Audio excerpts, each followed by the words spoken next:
So we're on, what half is this? Chavav with base. Chavav with base, a few lines from the bottom, 4 lines from the bottom. Five lines. What is that? Chavav with base? Chavav with base. Chavav with base, 5 lines from the bottom. Vein Mavrin Ela Mitos Kupo. So the Mishnah, we learned the Mishnah according to those that learned that. So we're talking about Chol HaMoed, and it said that only the relatives are the ones who the Kriya Chalitza and Sudas Avroah. Even if someone wants to be machmer and chol hamoed and machmer, and then it said which would mean that even during the havra, which you might think that they're doing avelus, they're doing havra, so maybe that should be on an overturned bed. The people should sit on and not sit up regularly. But it says no, that there's mitas kufos. The chor means because it's chol hamoed. That usually havra is done on the mita kfuya. Anyway, you're supposed to be on the mita kfuya on the overturned bed, but by chol hamoed not. But it seems that the Gemara now is bringing a brayso that's talking about all year round, not about the moed dafka. Tan Rabbanan. I'm sorry? Not in the Chag. Not in the Chag, all year round. Then someone says, Tan Rabbanan. How the Chabesa Abel? The Moed Libo Gaspar Yavu al Mitos Kuyos. From Lav Yavu al Mitos Kufos. The Pshat seems to be the Abel is surely sitting on the Mita Kuya. He's the Abel, he's sitting on the, well, as we would say, on the floor.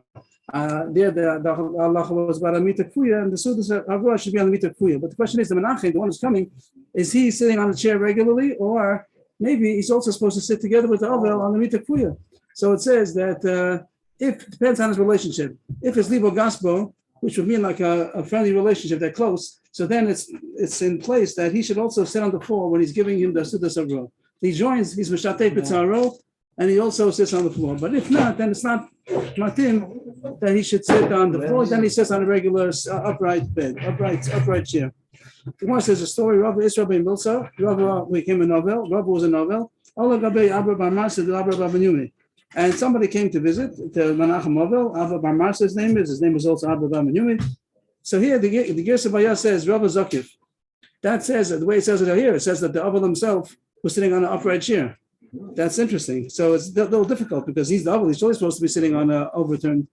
So the Rebbe Hananel has a little different. The Rebbe Hananel has that there was a Rabba over here. If you look in the Rebbe Hananel here on the bottom, it says Rabba was the Avel, Rabba Israel ben Milsa, and Rabba was the one who came to Menachem Avel, and also Abba Bar Menyumi. 2 people came to be Menachem Avel, Rabba Zakif and Abba Bar Marsa Kafi. That Rabba, when he came, so he did Menachem Avel on an upright chair, but Abba Bar Marsa he did on an overturned chair. Amar Kamal Lesbe Daita B'Haitzov Rabbanan, and they criticized Abba Bar Menyumi for sitting on the floor, and they said that he doesn't have common sense, so to speak. Kamal Lesbe Daita B'Haitzov Rabbanan, that it wasn't proper, and the shot will be because he wasn't on that kind of relationship that he should be sitting on the floor. So that depends. If he personally has a relationship that's a close relationship, it's called Libo Gasbo.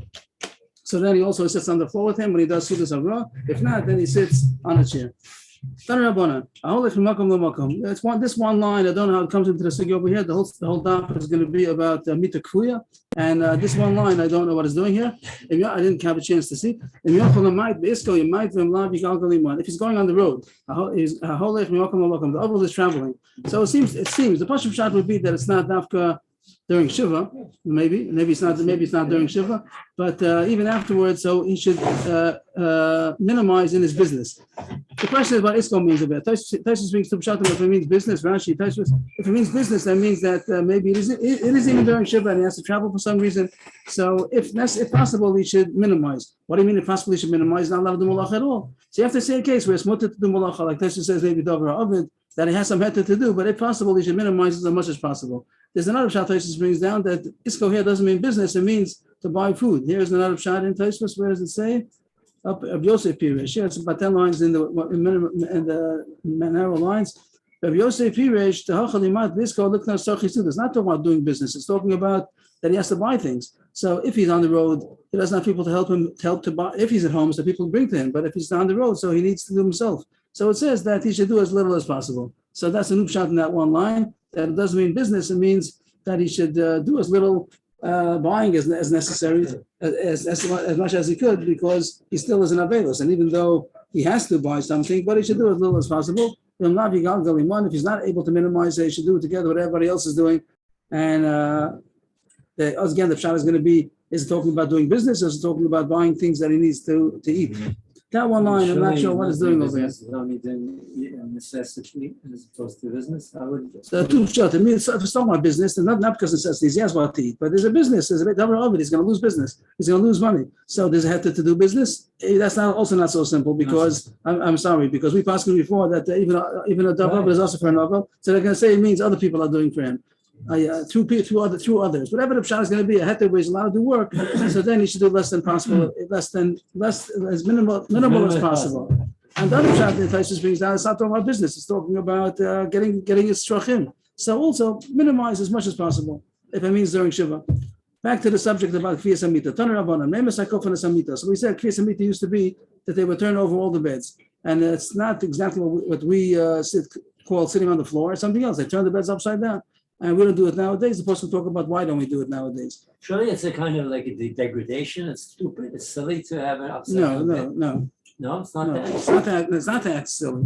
It has some symbolism. Before the Gemara said that it's a Tzelem Elokim. I don't know what the Gemara means. I said before I don't know what it means, but it says that I made a Tzelem Elokim and Avonosechem Ifachtia. I changed the Tzelem Elokim. The fact that probably the Tzelem Elokim is going to become decomposed, that probably has something to do with it, but I don't know what the comparison is. But there's some. But nowadays we don't do. They're not sitting on the. So there's no right. So some Rishonim say that he sits on the floor. The Rambam says he sits on the overturned bed. That's the Rambam. But not because he has to stand on the low floor. We're going to see later on they're supposed to turn over all the beds that he owns, even if it's a different house. It's a din and turning over the beds. And nowadays we don't do it. Tais talks about how come we don't do it. Tais brings down some shatim that are not so understandable, all of them. The minhag is not to do it nowadays. But here the Gemara says, when do they turn it over? So you might think that has to do with regular Avelis, whenever Avelis starts. It could be, but here it might be some. New minhag to turn all the glasses upside down. So that they don't know where it comes from. Right. What glasses? All the mirrors. Where does that come from? I thought that's simcha. No, when you look in the mirror, it brings happiness. I don't think so. But some say there's no real source for it, and if anything, it's going to be something from that Gemara about the Tzelem Elokim. So not to look at the Tzelem Elokim. I don't know what it means, but the custom is not in any source. It's not in any source. That's nothing to do with Avelos. Then don't do it the whole year. From when are they supposed? Are the Avelos supposed to turn over the beds? Rabbi Lezer says as soon as the coffin, as soon as the mace is taken out of the house, so on the way to be buried, so already they turn over the beds. Rabbi Shua says only after the end of the burial. Meishasam Agolo means when they finish the burial, the golo might be a stone that they put on top of the ma'ora in order to close up. That means when they finish the burial. So machlokes according to Rabbi Lezer right away as soon as the mace leaves the house, and according to Rabbi Shua, Meishasam Agolo. And in general, we saw that Avela starts. I think that's this Gemara. But does Rabbi Elazar mean to say that all Dini Avela start from leaving the house, or he's just arguing about Kriyas Hamita? I don't know. We're going to pass like a Bishul anyway, so everything starts from Mishay Sasam Agolo after the burial. The Gemara brings a story about this thing about Rabbi Elazar Yeshua. Ma'aser Shemesh Rabbi Gamliel, Azaken, they maybe take out the word Azaken, which Rabbi Gamliel was, but Rabbi Gamliel died. And then they were taking to be buried. So when they were leaving the house, taking the Rabbi Gamliel to burial, so Rabbi Elazar told Avelim that they should turn over the beds because he holds the shitaso that's when you're supposed to turn over the beds. But the Chivish Nista Magola, after the burial, Rabbi Shua said that now they should turn over the beds. But they said we did it already because Rabbi Elazar told us to. And we already did it already. So the more just brings a story about Rabbi Elazar Rabbi Shua about their Lishitasam. From when are they supposed to turn over the beds? We pass like a Yeshua, it seems, from Mishay Sasam Agolo, and that's when all Dini Avela start. All Avela starts after the burial. We saw also if people are not going to the burial, then we saw when they turn around, when they leave the mace. If they're pointing from the mace, like when they take him to be buried someplace else, or in Eretz Yisrael from Chutz La'aretz. So as soon as they turn away from the mace, they start Avelos. From when do they turn the beds upright on Erev Shabbos? On Shabbos, we said that you're not supposed to be the beds overturned during Shabbos because it's Avelos with Hesed. Something everybody notices is Avelos. Everyone sees that upside down bed is Avelos, so they're supposed to turn the beds upright for Shabbos. From when? In a minchol amala, right? Now, this is an important question because this is where we see that the minhagim This is the turning point from Chol to Shabbos. Yeah, but it's not going to help, as you see right away And now. the You see one line out like that, and it's going to say, and Rechitza is not a hit to wash Erev Shabbos because not a wash on Shabbos either.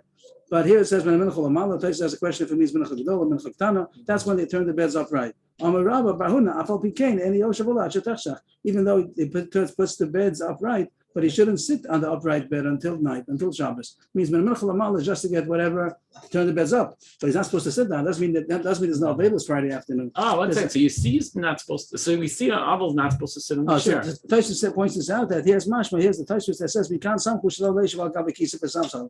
Afish any rai gemur. The shani mito over tzarich kafiyah, but lo mitzinu kafiyah v'kisa v'samsal. Tosfos is wondering where does the minute come that the Abel sits on the floor. He says it might be a little bit of a smichos from our gemara that says don't sit on the upright bed until at night. He says maybe not a raya because the meat is supposed to be kafui. It's supposed to be turned over. So don't sit. It's a special issue to sit on an upright bed, even though it's getting close to Shabbos and you're allowed to turn the bed upright, but don't sit on it. But he says maybe it's only by the bed, which is supposed to be overturned. But by a chair or a bench, where there's no such thing to turn it upside down, maybe it's not a right that a person has to sit on the floor, Dafka. Maybe you could sit. Maybe this is where the Rambam gets the idea that they sit on. They sit on the overturned, on and it wouldn't be a right that he has to sit on the floor. Right. So there is a Gemara, the last page, Ramish, the last page in the Masechta, which will be in a couple of days. There is a Girsa that says that Abel is supposed to sit on the floor, but not everybody we don't have it in our text. We'll get there at the last page, and there is a minute that the Abel sits on the floor. Where does it say? It says maybe it's mentioned over here, maybe not, and we'll see later on that there is something more beferish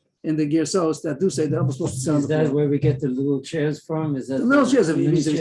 supposed to sit, if one is supposed to sit on the floor, so then they'll say that if you can't because it's too difficult, so then it can be a low chair also. And If it's I not remember mukrach that you would sit on the floor, so we see that it's not clear that we sit on the floor. Right. The minhag, of course, is yes to sit on the floor, and we'll see later on. There is a gear that has Beferish Gemara about it. In our text, it doesn't say it, but we'll see the last page that there is such a text that says Beferish Shabbat is supposed to sit on the floor. Taisus didn't have it here because Taisus is wondering where does it I come assume from. by the Shalom Edah that the Zilbin sit on the floor. Rabbi Nebenzahl also, if I remember correctly, he said should on his mother, he sat on the floor himself. Or his wife. It says if also. somebody is difficult, the older person, he can't, so then they sit on a Right. low bench. He just has for his son. I wasn't there. Then it was Corona. But when he sat the other time, if I remember correctly, he sat on the floor. What are you saying?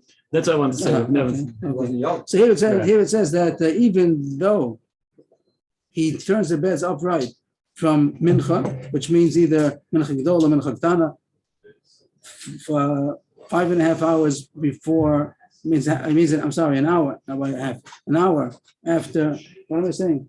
Mincha gedola is 6.5 hours after the day, means a half hour after chazor, so am I saying right? Or 9.5 hours, 2.5 hours before shkia. So then it says, but don't sit on, they shouldn't sit on the upright bed until Shabbos. Now, Motzei Shabbos, does he have to turn the beds again upside down? If he only has one more day to do Avelos? Sure, Motzei of Shabbos, like Chaim David said, what's the question? I don't know. But it says even though he only has one more night to go, he just has to, it's going to be a big tircha maybe to turn all the beds upside down just for one night. But it says yes, he's supposed to. He's supposed to turn over the beds, even if he's going to be getting up Sunday morning. The chiddush is all the beds in the house. Not only beds. We didn't say that yet. That's going to be the next line that it's going to say. But so far, the point was that he's supposed to. Didn't say that. Now it's going to say it. Now, the Okay, first fine, line, it isn't a thing just to turn over his bed that he's going to be lying on or the bed of the Ovel. Even if he has whatever, as many beds there are in the house, they're all supposed to be overturned. What's that? So his wife and kids sleep That's on right. that. I don't know what to say, but if they're going to sleep on the bed or on the floor or go someplace else, they don't have to stay there. But if it's in the house, it says that he has to turn over all of his beds. Well, maybe I'm just thinking. Could it be? I'm thinking out loud. Could it be the mitos of his, but his wife and kids maybe is not included? I don't know. I hear. I feel yesh less mitos, but cool. And even if they're not in the same house, he has 10 beds in 10 different places. Also, he has to turn over all the beds that are in any place that they are. I'm not sure what the Kiddush is over here. If there are 5 brothers and one of them died, they're all available. The other 4 brothers are available. They're all supposed to turn over their beds. Means don't think maybe it's only the bed of the nifter. It's not a din of the one who died to turn over his bed. It means to turn over all the beds that are all available in any place that they are. It goes further. Only a bed that's made to sleep on, but if it's made to sit on, but if it's a bed which is made to put things on, we wouldn't call it a bed. In our terminology, we don't call it a bed. Sure. No, it's made to put things on. Like a table, you put on We flowers. would call it a and- table, some kind of a desk. So we don't call it a mita anymore. We also have Masech Shabbos mita for the most. We don't call it a bed anymore. But it has 4 legs and it has some kind of a board, but it's not made for people. So then it doesn't have to be turned over. Only if it's made What to about sit a on. couch that you just sit on, like today? Yes, That's so- too comfortable. So maybe it also has to be turned over. Oh, interesting. Luckily, they didn't make couches like that. I imagine In those they days. have to. I imagine that in those days they would turn over the couches also. I imagine. I can't say for sure. A mattress store. What is that? A mattress store. He owns it. If You he know, owns a that's- mattress store. I imagine not. I imagine not. Yeah. That's the. Taisus does. That's the Taisus we just mentioned before. Taisus says there's no din of fear on a What happens if the mikisa. hotel? Right. So I imagine not. I imagine that's a business. I think it probably is something else. But as Taisus pointed out, there's no din of fear on a chair or on a bench. Maybe also on a couch also. Maybe Taisus says there's no din to turn over a chair Maybe or it a bench. depends what type of couch. Is it a couch for sleeping or couch for sitting? Yeah, well, Okay, good. It continues. So it says here in the Brisa, Dargash, Ein Tzarech L'chosel, Ela Zokvar. Dargash, we'll see in a second what a Dargash is, some kind of something, couch of some, a chair, a bed of some sort. It says it doesn't have to be kviya. You don't have to turn it upside down. Ela Zokvar. Zokvar might mean leave it the way it is, or it means to turn it on the side. Zokvar. Zakuf is the opposite of the word kafur. So I think that here might mean that he leaves it the way it is. We'll see more. Rav Shimon ben Gamliel Omer, Dargash Mates Kabita V'Unofel Melav, that he should undo the kabitim, some kind of clasps that we'll see that it seems to be that it's going to be the bed frame, and it has the maskana is going to be there's like a piece of leather that's going to be what the person lies on. There's like a cut, whatever. It's going to be a bed frame, and there's no strings that go back and forth, but it's going to be a piece of leather that's going to be the place where the person sleeps on, and it's connected to the boards on the sides. And he says, undo that, undo the piece of leather, undo the connections, the connectors that are connecting the piece of leather to the bed frame, and that's considered the Kriyas Amita. He doesn't turn it upside down. He takes away the leather. What would you call it? There was a name for it. straps. The ones the straps that are connecting the leather bed, call it, to the bed frame. That's what it seems to say. That's now the Gemara goes to we had this talk about a dargash, and now the Gemara wants to know what is a dargash? My dargash, what is that? It seems that the question was not asked over here. It seems the question was asked someplace else, and we're going to bring a proof from what we said over here. But a dargash, it's also brought down in Targum Yonason, and it says the word dargash on the word arsa, ayin resh sin or samach. And that's what the Targum Yonason. Targum Yonason doesn't use that word, but Targum Yonason does. It seems to be an Aramaic word or some kind of a sitting apparatus. I don't know what they're sitting or lying. So what is it? Amar Ula. Ginsburg.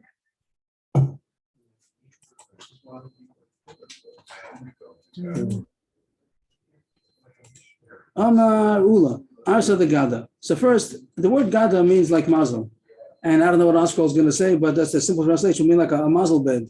What's a mazel bed? I don't know. It's a bed which is made that there should be good mazel. It's a simon for good mazel. It doesn't sound like it's asa. It's not considered superstition. So I don't know what it is. If anybody has Art Scroll, if they could tell me what Art Scroll translates this thing of Arsa the Gada. The word Gada, Rashi says here, like Mita Shem Yachda also the mazel tov. It's a bed that's designated that it should be a good mazel. And you don't do anything with it. It's just should be a mazel tov bed. So I don't know what it is, and it seems that it's not usher. And they says that's what a dargash is. And it wasn't talking about our subject, as we'll see. The more here is talking about someplace else, like in Sanhedrin, and asking what's a dargash. Rebbe, Yes, please. it refers, Art Scroll refers to Isaiah 65:11, where the word God is used in this sense of good fortune. Yes, but what do they call the translation? What's the translation of Orchim Lagad Shulchan? And what do they translate in the Gemara, in the text? What do they say, Arsa the Gada? Not in the footnote, just the text. A bed of fortune, and they mean a good fortune. Okay, a mazel bed. So I did pretty good. A mazel bed. Okay. Okay. If we say a mazel bed, we'd say it doesn't sound Jewish. But here it sounds like it's okay. The Gemara's against that, no? That's better- Rama- a better fortune, that's where you hide all your money. Moshe, guys, we have money. Normally, Rabbi, we have to go in relative time. Kol HaMesubah Ha'araz, whom is the least of all the dagish. It says by when a king is in mourning, so it says people come to comfort him, Menachem Avos, so they sit on the floor and he does not. Since he's a king, so it's not honored that he should sit on the floor, even if he's a mourner, and he sits on the dagish. So that the Gemara is going to ask that it's not a bed which is designated for sitting. It's not for people. It's just that there should be the muzzle on the bed. It's something that's usually not used even, and now we're going to put the king to sit over there. Like it sounds like you're doing more than you usually do, and but no one ever sits on this kind of bed. It's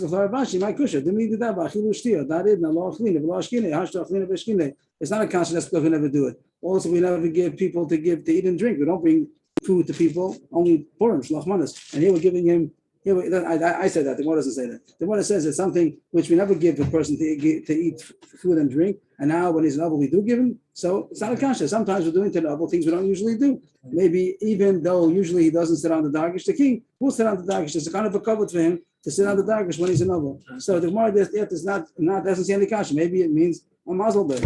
Ella I kasha or kasha. The reason that we can't say that it means a mazel bed is for the following. It says what we just said here, the Tanya. That's what we learned by us a couple of lines ago, that if the Abel has a dagish, he doesn't have to turn it upside down. And the question is, why not? If it's going to be this muzzle bed, why doesn't he have to turn it upside down? The more should think that if it's a bed, even though it's a muzzle bed, the more thinks that it should be turned over. How could you say it's a muzzle bed that you don't have to turn it over? But the more says, what's the problem? You don't turn over a muzzle bed, you just turn over a bed where people sleep on. My gosh, if you have a desk or something else which is made to place things on, not people, so that's what we're saying, that you don't have to turn it upside down. The Tanya, so that wasn't bothering us. So the Gemara tried already 2 times to knock down this shot of a bed of muzzle, and the Gemara doesn't have a problem. No, it's not a kasha. It could be that it's a bed of muzzle, and the king sits on it when he's a novel, and regularly it doesn't have to be turned over because it's not usual for people to sleep on. So maybe it does mean a better fortune. The reason why you can't say that it's a better fortune is the following reason. That was the other opinion. What do you do? What does Abel do when he has a dargish? He says he should undo the straps that connect it to the bed, and it's going to fall down.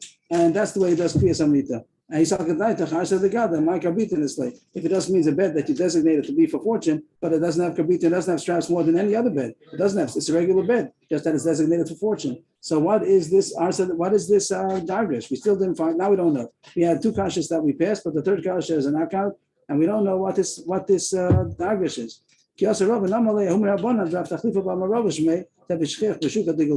My dargish Rav Tachlifa Bar Marava said that he was in the market of the leather market, and he said a dargish is a leather bed. A leather bed is going to be like we described it before, that has a bed frame and it's like a cot, and it has straps that connect to the side, and that's what it is. And on that it says that it doesn't have to be turned upside down, but it just undoes the cot part, the leather part, then that falls down.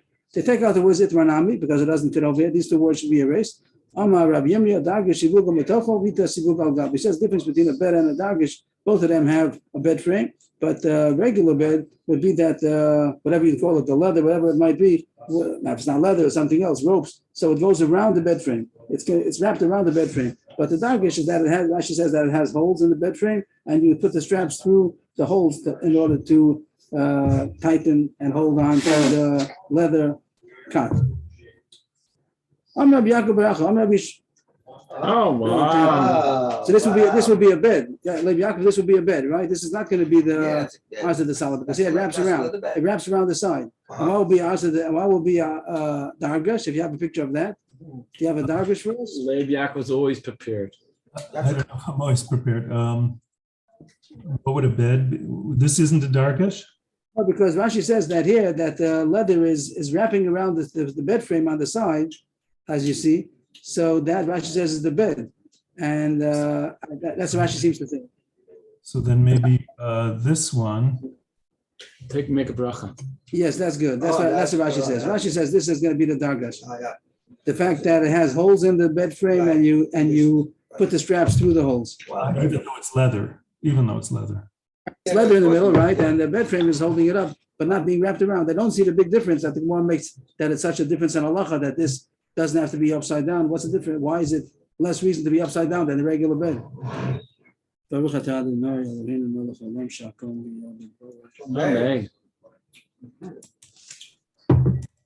Rabbi, it kind of looks like if that one were to be flipped upside down, it wouldn't be touching the floor because it's stretched tight. And While the regular bed that's wrapped around the bed frames also would be touching the floor, right?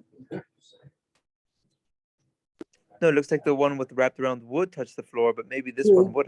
This would Dagesh not. wouldn't. So that's the reason why it's harder to do kviyas amita, since it's not actually touching the floor. It's only like a few inches off, probably. But he's saying that's the reason why maybe they don't do kviyas amita. I hear? I don't know. According to the photo. Yes. That's right. The photo is going to be Rashi. Rashi seems to explain like that. He's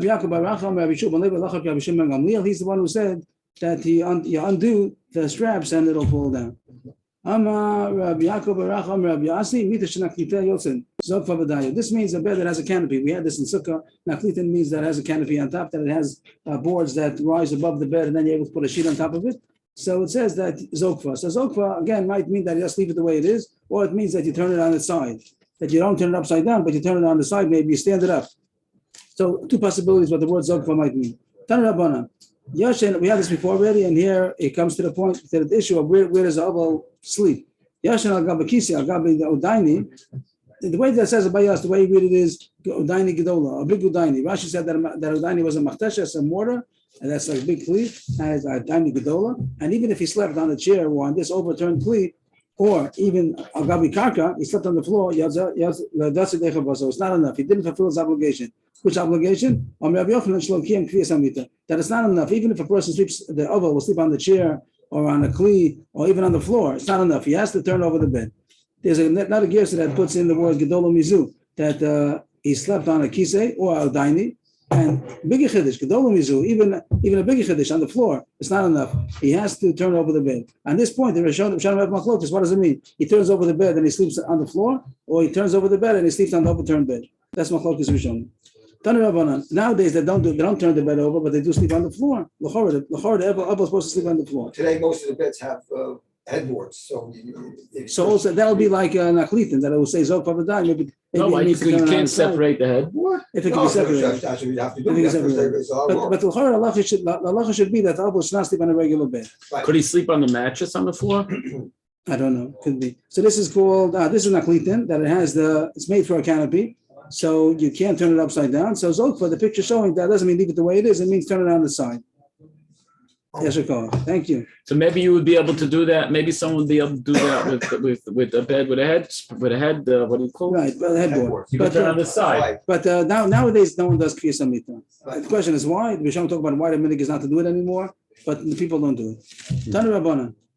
Mechabdin or Marbitzin bebeis Avel. This is going off the subject of Kriyas Amita.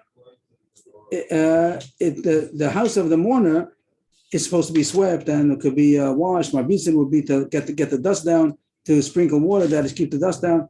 Umadichin karos for kosas eslofias for ketonias based off. They wash the dishes and the cups. It doesn't become like a mess because it's a house of mourning. They're supposed to wash the floor. You're allowed to, or yes, maybe it's proper, and also cups and dishes. But you should not bring any kind of incense. They would bring, usually by a chashav v'suda, they would bring mugmar. They would burn incense for the good aroma. So that shouldn't be done in the Beis Havel. The Gemara Sakasha Eni Vatani Bakapara Ein Bavrach and Ola Mugmar V'Ola B'Samim Beis Havel. Bakapara said over at Brisa that one is not supposed to say a blessing. Usually on B'Samim you say a blessing, or whatever it might be. I say B'Samim, but it says don't say a bracha in the house of the Havel. It sounds like it says don't say a bracha, but you do bring it. If you don't bring it, it wouldn't say don't say a bracha. It would say don't bring it. So it's a contradiction. Do you bring it? Do you have it? So the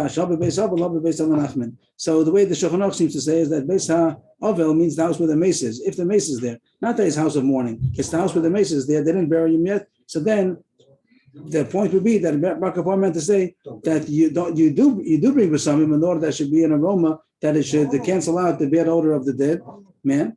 But they don't say bracha on that. It means that Allah is on Basamim, we only say bracha if it's the purpose is to make a good smell. But if it's just to cover over a bad odor, like they have what do they have? Bathroom, what do they call it? Refreshers, Refresher, the odor, the deodorizer. deodorizer. So those things you don't say bracha, even if it has a good smell, but the purpose of the smell is only to get rid of the bad smell. So there's no So bracha on that. perfume, it depends. If it's just Right, connected which is a the- bad smell, right, it's something not. which is a deodorant, you don't say bracha on the But if it's deodorant. someone puts on for the good smell, Yeah, like yeah, a it woman could be. puts on for the Right. good smell, she might have to make. Right. The issue they say nowadays is that the perfumes are synthetic and it's made out of bad And maybe chemicals. expensive ones. So they talk maybe. about that maybe it's a reason not to say bracha. I don't understand it. That but the minhag is not to say bracha on perfumes that are not natural. But anyway, it says here that if the purpose of the perfume here is going to be just to be against the odor, the bad odor, so then there's no bracha. But in the Beis HaMenachem, the place where the people are coming to be Menachem Ovel over there, don't bring it at all. Means that's what it said. That it's better to make to clean the house and to clean the dishes, but don't bring any besam. It's not proper to bring incense. It's too much hashivas. But in the base oval, they could bring it with a base of maces, with the maces. And over there, don't say bracha because it's made to get rid of the bad odor, not for a good smell. The Mishnah continues. The Pashto on the Mishnah is going back in the Mishnah before that spoke about the Chol HaMoed, and it's saying that in Chol HaMoed they don't bring a chashav meal for the Sudas Avrod. The Sudas Avrod that they bring on Chol HaMoed, even though they're so supposed to do it on Chol HaMoed, but they don't do it the regular way. They don't bring it with a table, skutla, some kind of a chashav tray. What does Rashi say about a skutla? Rashi says tamchoy, a big bowl, and a knon is also some kind of a big bowl. The other way to learn the Mishnah only in baskets. The Gemara is going to sound like always it's supposed to be bought in baskets, not only on the Chol HaMoed. So it could be this Mishnah is already talking. The difficulty is that this first line is only talking about Chol HaMoed, then it means that the rest of the year they do bring it in all these fancy kelim. We'll see in the Gemara 2 lines that's going to mashma that they don't bring the Sudas Havra and fancy kelim the whole year round. So this first line is questionable how to learn it. There are some girsos that don't have this first line. The Mishnah continues. As far as making a lavaya during Chol HaMoed, so it says there's no berachas avelim. Nowadays there's never berachas avelim, but the Gemara in Ksubis, Daf I think it brings down a bracha. They used to say, that Hashem should be menachem v'avel, and they don't say that on Chol HaMoed. But they do make a shura that the people who came to bury, they comfort the mourner and they're menachem, and then go to the Sarabim, then they take leave, everyone should go home and go back to the Chol HaMoed. So it sounds like they're not supposed to make extended nichum. There is you're not to be menachem on Chol HaMoed. We said that the menachem, there is a din to be menachem mobile, even though the custom is not to. The custom is that, not a custom it's not halacha, but that's the way people do, that they come to be menachem mobile during Shiva. But we said that it's not necessarily simultaneously. If a person is buried during Chol HaMoed, so people should come right away to be menachem him. But they're sitting on the chairs, there's no avelos. But mourning will start after the Yontif, but the comforting already started during. But here it says, by the Levaya, I guess if they're going to do Menachem, right away after the Levaya, so then it's going to be too much. So they just do a Shura, and everyone goes home. During Chol HaMoed, they don't put the mita with the bed when they go to the Levaya, they go to bury him. So it used to be that they would make stations, they would stop. They don't put it down, don't stop. In order not to make that there should be a spade. It means it's us that have a spade on Chol HaMoed. But if they would make stops, that would be more reason people might stop being maspid. So don't stop. Don't stop. When you go and don't make a station to stop, that was in the regular minute that they would do when they would go to bury, they would stop and say aspid, so don't stop, because it might cause a aspid.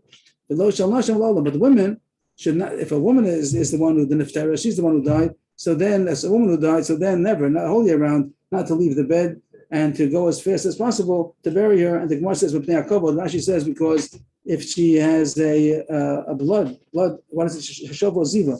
Rashi over here says, the last Rashi, that even though after she's dead already, but then the blood that she has in her system, the menstrual blood, might also be oozing out, and that's a bizayon for her. So therefore, don't leave the meat of the woman on the station. A station's on the way. It could be other reasons that the Rashi says. The reason is because of Shofar Ziva. Tana Rabbanan. But we shown her. So it has a long list of Rashis now that says the difference between the social bracket. We're saying that in those times they never gave any hespedim for ladies. No. It just said, nice point. It doesn't say that. It just says don't stop the mita. Don't stop the mita. Nowadays, no one would see, even if there would be blood, they wouldn't see it to be covered over. And nowadays, if they put them in a box, then surely nobody sees it. But even if they're covered over, also, I guess that maybe there would be some blood that might be seen. So don't delay by the. But it's a nice point that you're saying. If there's a hesped, also that's a way of stalling. But there definitely is a hesped for women also. Tana Rabbana, I think, in the Gemara's time nowadays surely. Tana Rabbana. But the Bryce now is going to have a long list of differences between the social bracket of the rich and the poor. And the Gemara is going to say, in order not to cause problems, they made everybody should be poor.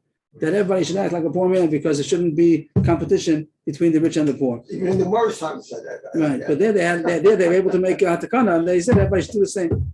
We couldn't make everyone should be rich, but we should make everybody should be poor. Like Even if- like Barrow White says, nothing has changed in the last 3,000 years. And the last thing about the women, the art school says that on the next page, it could be because of the women who only talking about women that died in childbirth.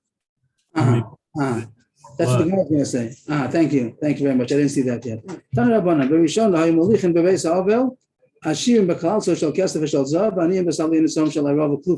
In the beginning, originally, the way the custom was, because that's its nature, that the rich people, they brought the Sudas of Rome, when they brought food to the house of the owl, they brought it in silver called kalim and in golden kalim, each one according to their level. And for the poor, they brought it in some wicker basket. It was considered a busha for the aniyim that they were poor. I'm not sure why it's different than the whole year round. Why anything the poor are going to be poor. The rich have gold and silver, and when they make a chasana, whenever they're going to party. But here, for some reason, it was more conspicuous by a house of mourning. So the aniyim were embarrassed that they were different than the rich. So they made the standard that in all of Elam, they should always bring it in cheap wicker baskets, and even the rich that could afford much more, they also brought it in a cheap kalim. But these, of course, they were returned to the person. Yes, right. It wasn't Right, I would think so. Yeah, right. That's what it sounds like. Tana Rabbanan. But we shall know in Mashkin b'beis Abba Shirim bezchuchas Lavana b'aniyim bezchuchas Tabua b'aniyim bezbaishin v'skin shiu kol Mashkin bezchuchas Tabua b'kvodin shalanim. Same idea. Before it's talking about gold and silver, it's talking about what kind of glass they used. Either a clear glass, what probably we'll call a crystal or something like that, and niyam and regular frosted glass. So I think in those days that it was hard to make clear glass. So that's called zchuchas Lavana. Might mean that it was clear. And nowadays, everybody has clear glass. But in those days, the difference between the rich and the poor, these were more chashav, kalim, crystal, whatever. And niyam were regular, simple glass. And the niyam were embarrassed because they weren't as chashav as the rich. And they made a takana. Everyone, even the rich people, also should use the cheap glass in order that the niyam should not be embarrassed. Another thing, in the beginning, they used to uncover the face of the dead man. If he was rich, a rich man, and he looked okay, when they would uncover his head, it would be an honor for him. But niyam that they were blackened because of their fasting, that had no food even when they were alive. So when they died, so it was very noticeable on their face that they had been hungry. So that was a busha for them. So they used to cover their face. They wouldn't uncover the face of the poor. And the poor people were embarrassed that they're different even when they're dead. That they cover their face. So they made a takana that even the rich people also, their face should be covered. And that's what they do nowadays, that they cover the face of the rich also. What did they carry him out in? The rich, they would be carrying out in a bed, and the poor, dargish, yes, there's dargish, by the way. We said before, dargish, some kind of a cut, a leather cut. So they would take him out in some kind of this leather cut. And aniyim in something cheaper, some kind of a klifa. It might be something like they use today, just some kind of a way of holding him with some kind of bars. And the aniyim was baishin, that they're less of chashivus. So even the rich also, everybody was taken at a funeral, everyone's taken the same way.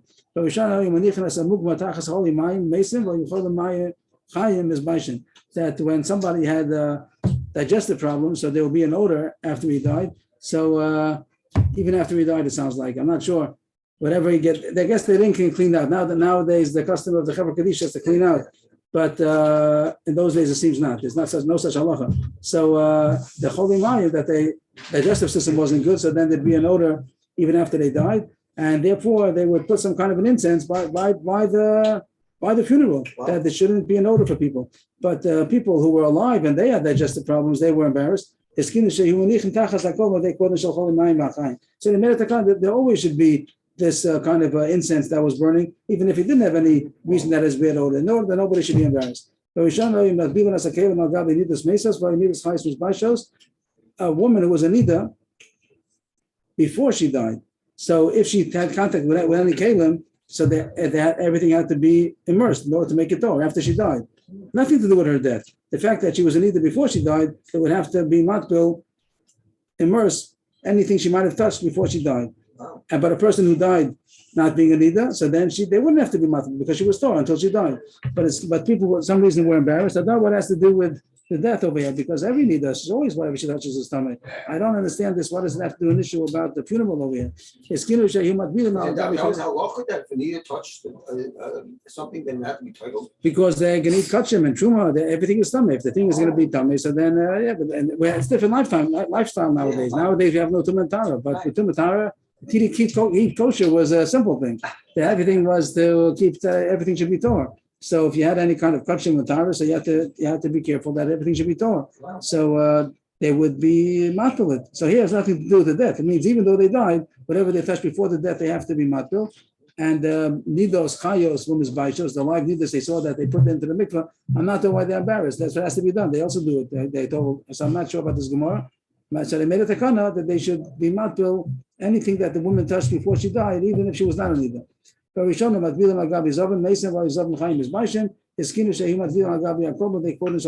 the same thing goes by men. By men also, a person who died when he was a zav, so everything he touched was tameh, so they would immerse everything that he touched before his death.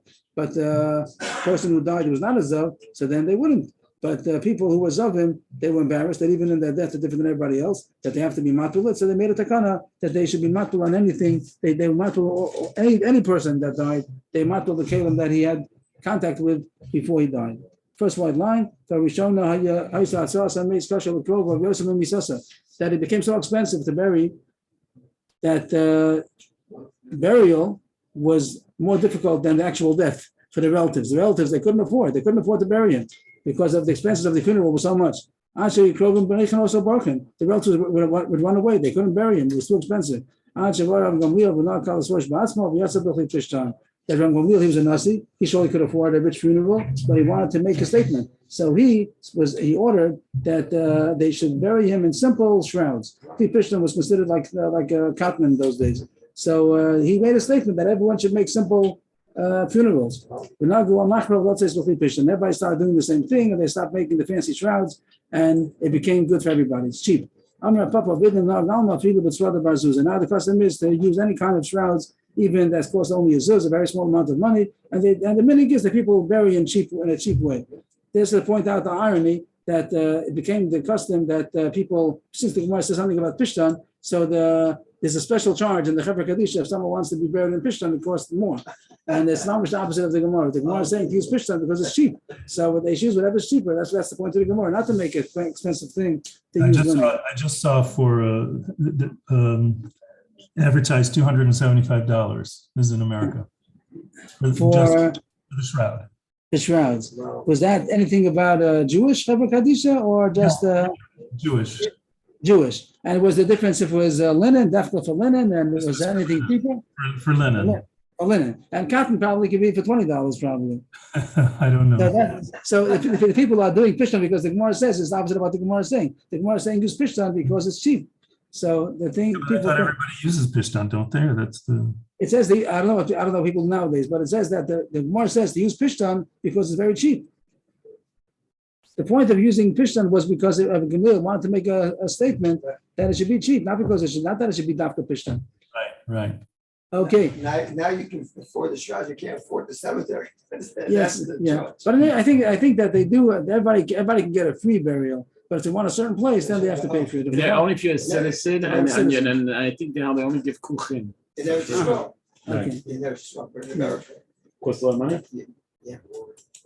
Amar Papa, and there's no hesped on Chol Hamoed, so don't make a station of putting down the mita because they shouldn't do an hesped. Amar Papa, and moed b'fnei Talmid Chacham, that the moed doesn't stand up in front of a Talmid Chacham, which means that there is a hesped. For a Talmid Chacham dies Chol Hamoed, there is a hesped, even though it's not to do hesped on Chol Hamoed, but the Talmud Chacham overrides that. And there is a hesped for a Talmud Chacham, even Chol Moed. Koshkin Chanukah Purim, surely Chanukah Purim is going to be waved in front of the Talmud Chacham. They make a hesped for a Talmud Chacham on Chanukah and Purim. Hani really b'fanav, Avashlo b'fanav lo, only if it's in the presence of the dead man, the dead Talmud Chacham. But if it's not, they're doing it hesped not in his presence, so then they don't do it Chol Moed. There's a question that Rav Kana, he gave hesped for Asvid, who lived in Arda, and he gave hesped in Pumnara, a different city. So even Chol Moed. So you see Chol Moed, it's mutter to give a hesped even Shalom b'fanav, even not in his presence. It was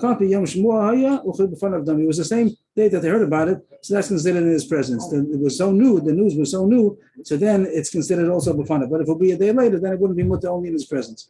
Amar Ula, a side point, the word hesped and the word tofeach and the word mekales. Amar Ula, hesped al-leib, the tzib al-lashadayim sofdim. The pasuk, I'll say the word hesped, we say the word hesped means a eulogy, but there's another word of the word hesped that it means to bang on one's chest out of grief. Like it says, al-shadayim sofdim, that they're sofed on their breast. That means that they're banging their breasts out of grief. And the word tipuach, which we're going to have later on in the Masechta in the top end, that, I'm sorry, what does it say over there? At the end, I think there's going to be a word at the end of the Masechta. I don't see it right now. 1 second, please.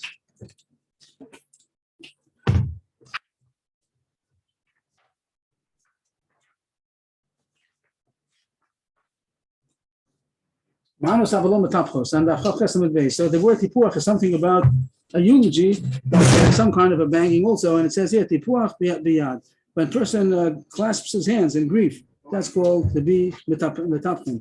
And kilos, it doesn't say this, I didn't find that it says the word of kilos, but it means berego. Sometimes the word kilos means to praise or to curse, but here it's also a word about banging, stomping on the floor, also out of grief. So there are 3 expressions of banging. One is banging one's chest, banging one's hands together, and stomping on the floor. A person who's stomping on the floor in grief, he should be sure he's not wearing sandals, only shoes, because he might break his leg. I might go on the side. He doesn't have good balance or control when he's wearing sandals only, and he might give a big bang, and he might not be having his foot straight, and it might break his leg. A new point, we're finished with that. The other, once he shakes his head in a way that he's saying that he accepts what's being said, like he's already comforted, so the Menachem shouldn't stay anymore. Once he shows that he accepts what they say, so they should not remain by him. Everyone has to stand up for a nasi, with the exception of a person in mourning and a sick person. They doesn't have to stand up. They're not to stand up for the nasi or for Rav also. That anybody who stands up, so the honorable person who they're standing up for can say, sit down, like they stood up for him. So he says, you may sit. But to an aval and a chola, they don't have to get up. But if they did, then it's not, maybe it means that it's not proper, or it doesn't have to say sit down. And some say the pshat is because it shouldn't sound like they're saying stay in your place, stay in your mourning, stay in your sickness. Or Ben Hananel says that since they're not mechuyev to stand in the first place, so they don't need permission to sit down. Everybody else, when they stand up, so they have to keep on standing until they're given permission to sit. But the aval and the chola, that they don't have to get up in the first place, even if they did, they don't have to be given permission to sit, because they can sit down whenever they want to. The first day, that was not allowed to eat his own bread. That means that the Sudas Avra, and the dafka has to be fed by other people, not his own bread. Some say the reason is because he's asab and mulacha. This I don't see in the Gemara, but some say the reason is because he's asab and mulacha. And in order to make sure that the neighbors are taking care of him, so there's halacha that he's not allowed to eat his own food. So in that way, the neighbors are going to make sure that he has food for the first meal. They know he can't eat, even if he's a rich man, he can't eat. And once they're there, they're going to see that he doesn't have food in the refrigerator, and they're going to make sure that he has food all 7 days. That's a pshat that some say. I don't see it in the Gemara. I would have thought that maybe it's considered part of the mourning that he doesn't eat his own bread. The fact that he eats other people's bread, that's also a way of saying, expressing he's missing so much. I don't know, but I think this is the unfortunate. I didn't see it. I didn't have time to look at it, but I think that some unfortunate say like this. That's the reason of the Sudas Avra, which is interesting, very interesting. That's like a trick how to get people and the neighbors to come into the house and to see if he has any food in the refrigerator and to see if he needs help during the 7 days. They can't work, but that's what some say. So here it says. the first day he's not allowed to eat of his own bread. How do you know that? Again, we had Yecheskel a few times already that he was told not to mourn. His wife died, and Hashem said, when she dies, don't mourn. And that was the same time Israel, that they're not going to be able to mourn on their relatives. And one of the things Hashem said, over there we had the list that it says, and all kinds of things that Yecheskel, Hemikdom was the other one, that he does is quiet. But there were a lot of things Yecheskel did that were not mourning. So here too, Hashem said, don't eat the bread of people, which would mean that a regular Ovel would have to eat the bread of people and can't eat his own bread. Rabbi Rav Yosef, it seems the pshat is that when each one was an Ovel, but they were Ovel simultaneously, so they switched foods, and that's enough to be considered not eating from their own food. Even though he got back for what he gave, that's also considered that he didn't eat from his own food. When somebody died, the whole city is not allowed to do work. What's the reason? In order to make sure that he'll get buried, that people will be there to take care of him. Say if everyone's doing work, so no one's there to take care of him. So the whole city stops working, and he'll have burial. Rav Hamnuna ikla the derumsa shama kol shipura the shichva chaza anachin shi dukaav yaverita. Rav Hamnuna came to a city called Rumsa, and he heard the announcement that there's a levaya, shipura the shechva, the shofar of the dead man, and then he saw people are working. So he said, "You should need it." Amalahu lav anachin shi v'shamta lo shechva ikla b'masa. There's a dead man. You're not allowed to do work. Why are you doing work for us? So he put them in the chayrim. Amulei chaburas ikla b'masa. There are chaburos. Chaburos means groups. And different groups will take care of the people in their group. This way, the whole city doesn't have to stop working. Right. That group is going to. So that's where Chabura Kadisha comes from, the chabura. That there's a chabura. Nowadays, it's a chabura that designated for all the. But in those days, it was that the city was divided into different groups, and if someone in that group would die, so then that group will be taken care of. That's the way it would be working. Right, that's right. So they made chabura, so now I was a lot of work because of the Chabura Kadisha. If not for the Chabura Kadisha, everyone would have to stop working. If so, then it's more permissible for you, or the nido is off, whatever the shot's going to be. That's okay. Next Gemara. If somebody is too much mourning on his dead, he's going to have to mourn for another dead. That means that he should cry and mourn, but in reason. And if he cries more than is called for, so then it's like a bad sign that another person is going to die. He'll have to mourn more. The Gemara says a story. There was a woman in the neighborhood of Rav Huna. She had 7 sons. One of them died. She was crying excessively over him. Rav Huna said she should stop. She shouldn't continue crying. It's too much. She didn't listen. He sent her a message. He says, if you listen good, if not, then get ready shrouds for another one, because you're crying more than for one son. I think the point is that a person cries, of course, but he has to also realize the good that he has. So if she's crying as if she lost all 7 sons, and she lost one son, she has 6 sons. Appreciate the 6 sons also. So if you're going to cry so much, it's a bad simon. So he died because she didn't stop crying, and then but she kept on crying, and then tried to stop her. She didn't listen, and all of them died. And so then he said, get ready, cries for you. So she's still crying. And now she has 7 sons to cry for. He said, still crying. You're not appreciating that you're alive. So get ready for your own shrouds. She talked about it also. So it says everything has to be in proportion. It says in the Pasuk, don't cry for the dead, and don't shake in grief over him. And the Drash is going to say about a certain kind of a person. I'm sorry. I jumped. I said the wrong shot. Nothing about a certain person. Here it says, don't cry too much. It says, don't cry. Of course you're supposed to cry, but don't cry too much. Cry the right amount. Okay, it's out. 3 days is for crying. After that, for eulogizing, or the Gemara said hesped means banging on the chest, but we say the word hesped means eulogizing usually. And 30 days that it's also to have new white clothing and cutting the hair. Then after that, Hashem says that you're not more compassionate than I am. So if a person is going to be so overly, excessively mourning, it shows that as if he's more compassionate than Hashem. So it's not proper to mourn excessively. It says in the pasuk, and the end of the pasuk says, so it says, cry for the one who's going. And the Gemara says, who's going? It means someone's going without children. If somebody leaves the world without children, it's a cry for him. The Yeshua maybe only would go to a house of Avelus only for somebody who died without any children. Cry for the one who's going. One who's going means that he's going and he doesn't have any children that are left behind. That's the end of the pasuk. And the more Dashni get as a side point that the pasuk is not going to come back and it's anymore the place of his birth. Referring to a person who didn't have Beira twice, so then he's not going to return anymore. It's a drash that he's not going to return anymore because he did the Beira twice. Rafuna says consistency with what inconsistent to what he said someplace else, that once a person transgressed an Avera and did it twice, it's already permissible. Permissible? But it doesn't become permissible, that's because he did it twice.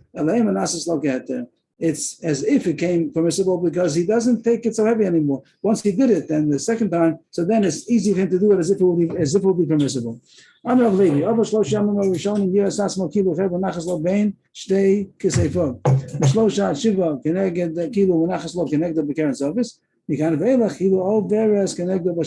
first 3 days after a relative died, a person should see as if there's a sword that's between the shoulders. That it means the midas hadin is against the Abul also, not only the one who died. The mishpacha that's suffering because their relative died, they should see as if there's a sword that's between their shoulders. From 3 to 7, as if it's a little bit less, as if it's there in the corner, but that's not held to his back. And after that, till Shloshim or till Gilbis Chodesh, maybe for a parent. So then it's as if it's passing by in front of him, connected. That is passing by, less, but it's still midas hadin. That's prepared. It means the person should be more careful for midas hadin during those times. Everybody, thank you, and we'll be back with Turkey Avos in a couple of minutes. Thank you, Rebbe. Thank you. I don't know where I heard, but I think I heard that cry for the people who are going, or like the ones who are still going, like the ones who are alive, as opposed to the person who's nifterins and Olma Emetz now. I don't think that's the first shot over there. The first shot is going on a dead person, and Nagamor is dashing in a person who has no children. But the shot you said, I don't recall if it fits into the Pashup shot. It might be a drash of some sort, but I don't know that to be the Pashup shot. I don't know if a Gemara says a drash on that either. I'm not familiar. If you could find where you got it from, that would be helpful. Yashikov. No, I feel like I heard it in passing once, but okay. Thank you very much. And Mazel Tov. Thank you. Thank you so much. Mazel tov, Mazel tov. What's the baby's name?